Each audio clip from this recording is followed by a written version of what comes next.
Efectivamente, la condena fue de 18 años. No la esperábamos a la condena, por supuesto, tan dura y realmente creemos que es incongruente con los hechos investigados. Prácticamente creo que un asesino ni siquiera llega a esa condena y en este caso creo que fue exagerada. Aunque pedíamos la absolución, nunca pensamos que este tribunal iba a actuar de este modo. Y lo digo así porque yo le planteé a mi abogado algunas dudas con respecto a la composición del tribunal, ya que el doctor Pereira y la doctora Schneider son civilistas. Y, digamos, tenía mis dudas con respecto a la idoneidad en la parte penal de estos jueces, pero mi abogado consideró que eran suficientemente idóneos como para actuar en esta instancia. Y con respecto a la doctora Petrucci, creo que sí, que ella y ya era jueza, digamos, fue echada, así que tenía también algunas dudas con respecto a esto. Pero bueno, la composición del tribunal se dio así, mi abogado consideró que era suficiente. Pero fue unánime el fallo, ¿no? Fue unánime y también tengo mis dudas porque después de una semana de deliberación, que tuvieron tiempo para emitir el fallo, se tomaron 3 horas más para debatir, no sé por qué. Pensé que lo iban a hacer en el momento, incluso que iban a leer las fundamentaciones el mismo día, pero no lo hicieron. Así que planteo mis dudas con respecto a este tribunal y creo que se equivocaron. Sí, doctor, ¿por qué cree usted que se dio esta situación en su familia y que terminó con usted ahora con esta condena? Fue una sucesión de hechos. Sería largo de enumerar para una entrevista, pero arrancó un año antes más o menos con algunos problemas y dificultades con mis hijos, dificultades económicas sobre todo, que se fueron planteando cada vez más con más virulencia, hasta que llegamos a la famosa entrevista del 1 de mayo, reunión del 1 de mayo, en donde ellos me plantean que María José le había dicho que yo abusaba de ella y bueno, ¿qué tenía para decir? Yo le dije, mirá, a Mariano le dije, porque Mariano era el que llevaba la voz cantante. Su hijo mayor. Sí. Creo que si le creen a María José lo que está diciendo, yo no tengo más nada que hablar con ustedes. Ya veníamos, digamos, una situación difícil con María José y con Mercedes. Y bueno, me retiré de la reunión, porque no podía creer que me dijeran lo que me estaban diciendo. Es más, pensé que en algún momento determinado, después de la reunión, ellos, Mariano sobre todo, iba a hablar conmigo para aclarar un poco más la cuestión, porque en ese momento estaban muy caldeados los ánimos. Lamentablemente no lo hicieron así, y 4 meses y medio después de la reunión esa, se despachan con la denuncia. Bueno, 4 meses y medio después. Lo bueno, ellos dicen que en esa reunión usted admitió todo lo que se hizo, ¿no? Son mentiras. No, mentira total. Creo que lo habían organizado de antemano ya la reunión entre todos los hermanos y el amigo de la familia, Roger, para justamente tener bien montada el complot. Y por eso me agarran de sorpresa. Es más, yo no estaba preparado para este tipo de cosas, sobre todo viniendo de los hijos, a los que prácticamente les di toda mi vida y justamente 2 de ellos son médicos, uno es periodista, una es periodista, mi hija, y la otra chica, Mercedes, le conseguimos trabajo en la facultad, conseguimos que estudiara, gracias a la facultad también, y después, bueno, pagó como pagó, con qué moneda pagó a la facultad y a mí. Pero bueno, nunca lo esperé y creo que eso fue lo que me golpeó muy fuerte y no pude enfrentar. Y acá quiero explicar a la comunidad el hecho de que yo me fui de Santo Tomé, pero me fui porque estaba muy dolido, muy, muy lastimado, una vergüenza tremenda tenía de enfrentar a la comunidad y en realidad no supe evaluar bien el daño que hacía. Tendría que haberme quedado y enfrentar a la justicia. Incluso algunos de los abogados me dijeron que iba a estar un tiempo detenido, pero que luego iba a poder recuperar la libertad. Sí, eran momentos difíciles porque se estaba en la antesala de una elección para gobernador, para intendente y vice, y bueno, su nombre sonaba como Sí. uno de los posibles para Sí. candidato de la Unión Cívica Radical, ¿no? Sí, yo evalué, digamos, La situación era compleja. era compleja. Después, cuando me entero que Farizano fue quien llevó a mis hijas a Buenos Aires para salir por los medios porteños, y de algunas otras cuestiones, de algunos funcionarios de la provincia que realmente trataron de lastimar mi imagen más todavía, ahí entendí realmente que no era bien vista mi candidatura y fue una de las cuestiones que impulsó todo esto. Porque, digamos, no se entiende muy bien por qué la oposición, es decir, Farizano, participa de esto y algunos funcionarios me pidieron la renuncia a los 5 días de la denuncia, ya estaban pidiéndome la renuncia a los cargos que yo detentaba en ese momento, sin siquiera preguntarme o evaluar lo que estaba pasando. Bueno, ¿hubo, según su criterio, un prejuzgamiento? Hubo un prejuzgamiento por parte de mucha gente y fundamentalmente no hubo protección política, porque acá queda en claro, tanto la querella como algunos otros dijeron que yo tenía protección política, queda en claro que de ninguna manera tenía protección política y yo tampoco la pedí en ningún momento, ni al gobierno anterior ni a este gobierno actual de Ricardo Colombi. Jamás hablé con un funcionario para pedirle alguna cuestión relativa a mi situación.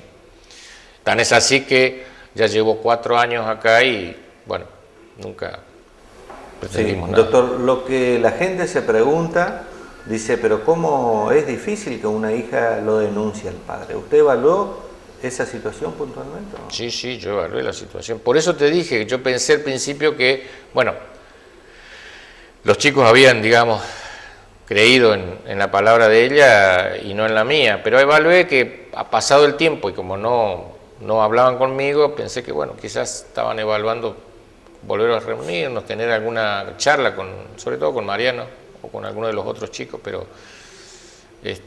como no sucedió, terminé creyendo que lo iban a dejar así nomás, digamos, distanciándose de mí para no tener más relación conmigo y quedar así, pero lamentablemente me equivoqué. Sí, doctor, ellos básicamente, digamos, la parte acusadora basó en 2 hechos puntuales, digamos, la acusación hacia usted. Una de ellos tiene que ver con esa reunión de la que mucho se habló, que usted dice que usted negó lo que le acusaba, y la otra con la participación de los medios de comunicación.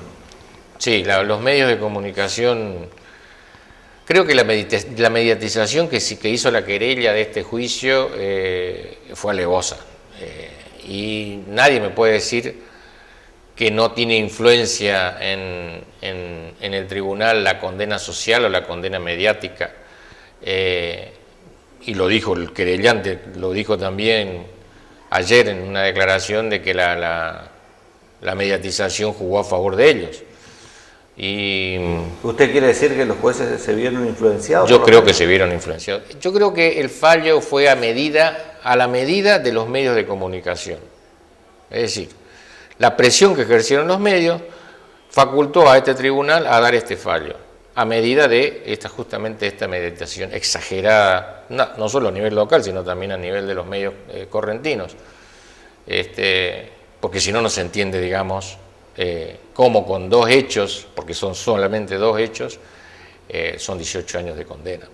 Yo creo que ni siquiera he visto ese tipo de condena en asesinatos. Sí, doctor, ¿jugó en su contra el hecho que usted haya sido o era un dirigente político de acá de la sociedad, digamos? ¿Esa cuestión le pudo jugar en contra o no? Yo creo que lo dijo ayer también el querellante, que yo era un hombre expuesto a los medios y a la opinión pública y que por eso, digamos, mediatizaron.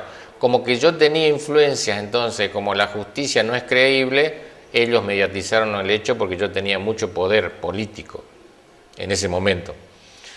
Lo que no fue así, por supuesto, como queda demostrado que de ninguna manera yo hice uso del poder político en ningún momento. Pero creo que sí que fue una de de las cuestiones que jugó en contra mía. Doctor, ahora viene la segunda instancia. ¿Cómo está preparado usted para enfrentar otro paso quizás más difícil que todo lo que ocurrió? Efectivamente, creo que es un paso difícil. Como en toda cuestión judicial, se necesita mucho dinero a veces para poder hacer frente a las diferentes instancias judiciales.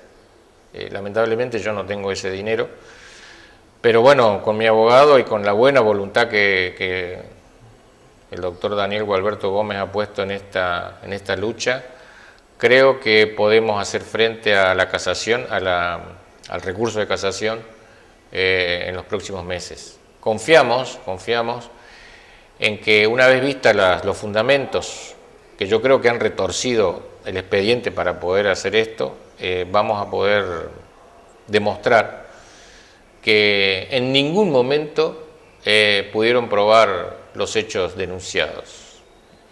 Y otro dato interesante que la gente tiene que conocer es que el tribunal está constituido por 3 personas.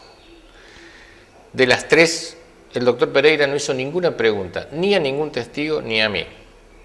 Cuando declaré yo no me hizo ninguna pregunta. Y la doctora Schneider, la doctora Marisol Schneider, creo que actuó muy prejuiciosamente, porque hacía preguntas que nada tenían que ver con los hechos denunciados. En ningún momento se me preguntó sobre los hechos puntuales, donde estaba, digamos, centrada la denuncia, sino sobre cuestiones aleatorias, sobre si yo bañaba a los chicos, si yo me bañaba con los chicos, si yo salía a determinados lugares, pero nada que ver con los hechos puntuales. Por eso creo que el tribunal, por lo menos la doctora Schneider, actuó de manera muy prejuiciosa con sus preguntas. Y otro dato interesante que quiero remarcarlo también son los falsos testigos. Creo que fue una barbaridad lo que se hizo con la niñera famosa que está denunciada por falso testimonio y con la señorita Rondán y la señorita Maciel, que la introduce la querella para demostrar que yo era homosexual. Es decir, uno de los peritos dijo en la pericia que yo tenía alguna personalidad homosexual. En algún momento la había tenido o la tenía, no lo dijo muy claro. Pero claro, todo el mundo sabe que en Santo Tomé, por lo menos, yo no tuve nunca ninguna actitud homosexual, por el contrario. Y tenían que demostrarlo de alguna manera. Trajeron estos 2 testigos para decir, una de ellas dijo que trabajó conmigo, que no fue cierto que trabajó conmigo, nunca lo hizo, y que yo le había dicho que yo había sido homosexual. Y la otra testigo, la señorita Maciel, dijo también que en una reunión del cumpleaños del marido, yo había dicho que había tenido relaciones homosexuales. Estas barbaridades que yo tuve que escuchar y que el tribunal seguramente también habrá evaluado, supongo, se hizo simplemente para embarrar la cancha. Es decir, no tenía nada que ver con los hechos denunciados, pero tenían que poner de alguna manera la pericia en consonancia con alguna declaración de homosexualidad por algún testigo. Entonces se ve claramente cómo, digamos, en la ampliación de denuncia y en la presentación de testigos intentaron revertir una cuestión que para nosotros ya estaba dilucidada. En la ampliación de denuncia vuelven a presentar datos que ya habían sido dados en la instrucción, habían sido rechazados y mandados a archivo. Uno de ellos, que creo que es el fundamental, se refiere al viaje de estudios de mi hija María José. Cuando ella vuelve del viaje de estudios, ella dice que yo la fui a buscar y la llevé a la casa de la madre donde abusé de ella. Eso fue el 3 de noviembre del 2008. Esa causa pasó a archivo. Pero en la ampliación de denuncia la vuelven a poner y dicen que yo le fui a buscar a María José a donde llegó el colectivo del viaje de estudio y le llevo a la casa de mi hermana. Acá ya no era la casa de la madre, sino la casa de la hermana.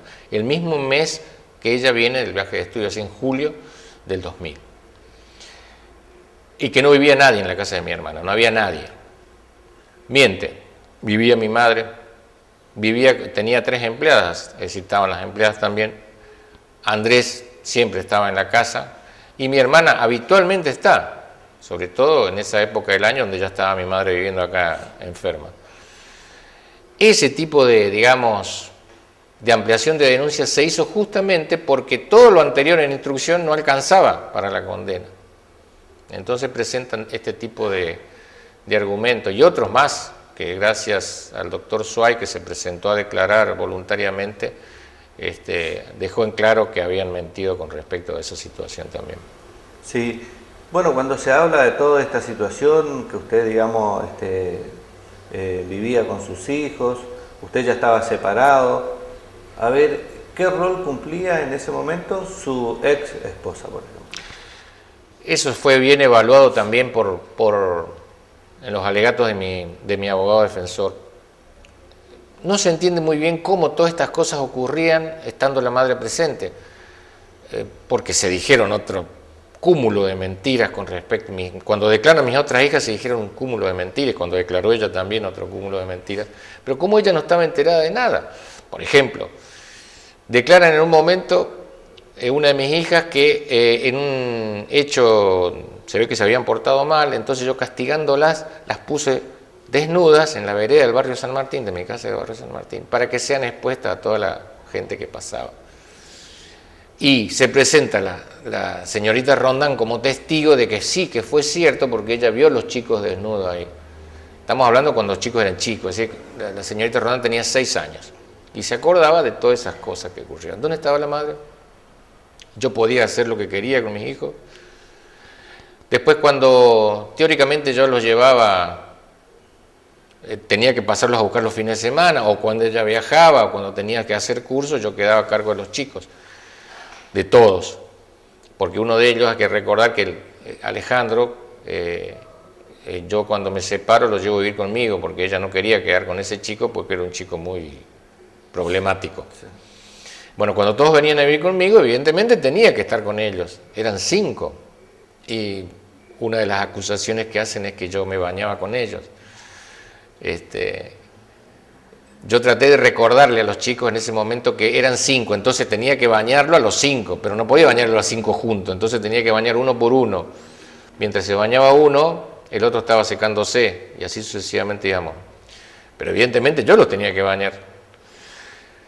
Estas cosas que supongo que el tribunal la habrá evaluado de alguna manera, indican que la madre o desconocía todo esto porque no estaba nunca, o mintió falazmente cuando declaró en sede judicial.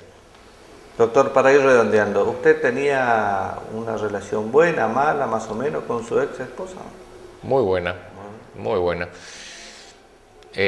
En general, cuando yo iba de vacaciones con los chicos o cuando volvía con ellos los fines de semana, le comentaba todo lo que habíamos hecho, las cosas que planificábamos con ellos, pero era una relación de amistad, digamos, porque habíamos quedado realmente bien después del divorcio. Siempre había cuestiones, digamos, difíciles con respecto a la economía, porque yo tenía que pasar siempre un dinero para la mantención del hogar, pero nunca se quejó de eso, ¿no? Siempre estuvo bien atendida en ese sentido. Pero sí, creo que teníamos una buena relación. Doctor, ¿algo que quiera agregar para finalizar? Quiero, ya que me das la oportunidad, hablarle a la comunidad para que entienda que todo lo que la comunidad me dio, me puso a su disposición, la posibilidad de trabajar en esta comunidad y de formar parte de ella, siendo de otra provincia, la posibilidad de participar en política, de trabajar con los barrios, de trabajar con la gente.